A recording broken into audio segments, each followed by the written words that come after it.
आज आपल्याला political science and international relation PSIR या ऑप्शनल सब्जेक्टच्या अतिशय महत्त्वाच्या भागाची सुरुवात करायची.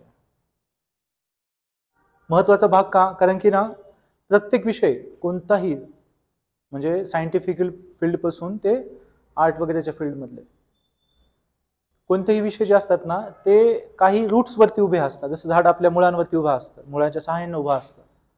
ते रूट्स विषयांचे असतात थेरीजमध्ये. तसं पॉलिटिकल सायन्स म्हटलं तर पॉलिटिकल सायन्सचे रूट्स पॉलिटिकल थेरी. जर तुम्हाला पॉलिटिकल सायन्स समजून घ्यायचं, इंटरनॅशनल रिलेशन समजून घ्यायचं आहे, तर तुम्हाला पॉलिटिकल थेरी समजून घेणं खूप आवश्यक आहे. आता बघा, आपण जेव्हा इंटरनॅशनल रिलेशन सुरू केलं होतं, डायरेक्ट आपण देशांचा अभ्यास सुरू केला का? आपण कमीत कमी 15-16 थेरी बघितल्या, मग आपण त्या विषयाला हात लावला.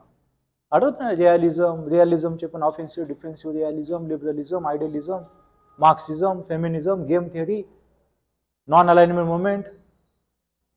म्हणजे साऊथ कॉपरेशन म्हटलं की आता डोक्यामध्ये सगळ्या गोष्टी क्लिअर होऊन जातात. एका कारण की थेरीज तुम्हाला माहिती आहे ना.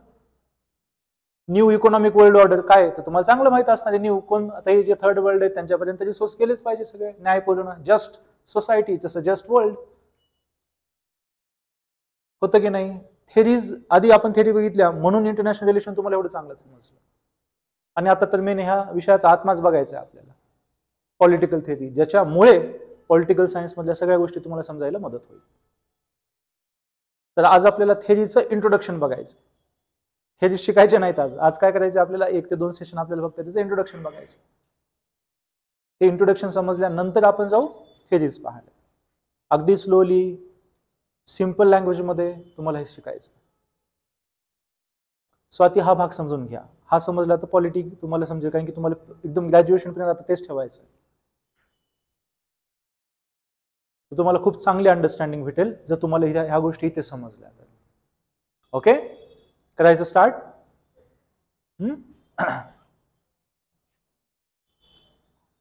काय असतं थेरी?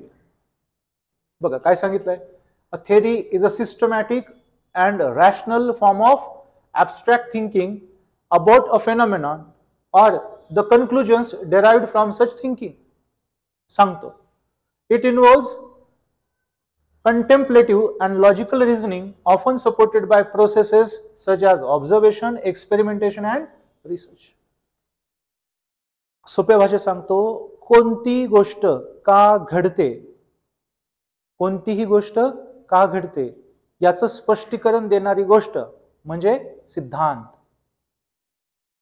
किंवा ज्याद्वारे याचं स्पष्टीकरण मिळतं त्याला सिद्धांत म्हणतात. एकदम सिंपल. एखादी वस्तू वरून खाली का जाते हे एक्सप्लेन करण्यासाठी कोणती थेरी आली? Theory of gravity, relativity. फिजिक्समध्ये थेरी शिवाय आहे का फिजिक्स? क्वांटम मेकॅनिक्स वगैरे आता थेरीज वरती आहे सगळं खेळ. तसं मग पॉलिटिकल सायन्स असेल तर तो पण थेरीज वरती उभा असेल.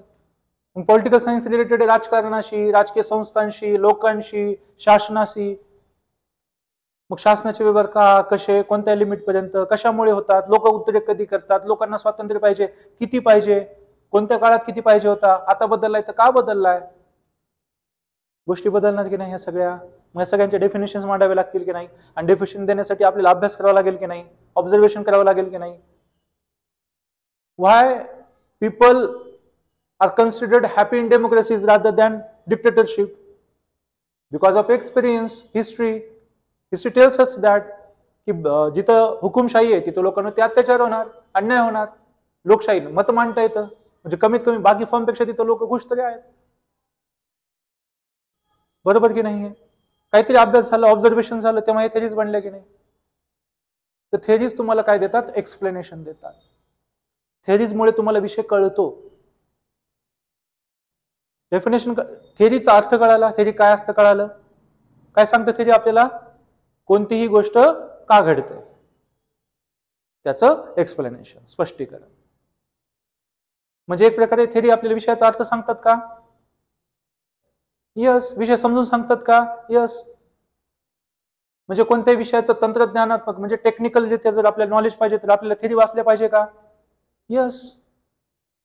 थेरी या अभ्यासानंतर मांडल्या जातात का? यस. थेरी अनुभवानंतर मांडले जातात का? यस. थेरी निरीक्षण ऑब्झर्वेशन करून मांडले जातात का? यस. म्हणजे तिला चांगलं पाठबळ आहे, म्हणजे थेरीचा अभ्यास केला म्हणजे त्या विषयाचा अभ्यास केला, असं झालं. बरोबर की चूक? Yes. So theory is a fundamental of any subject. कोणत्याही विषयाचं ते काय आहे? मूलभूत आहे, बेसिक आहे. चला, कळालं?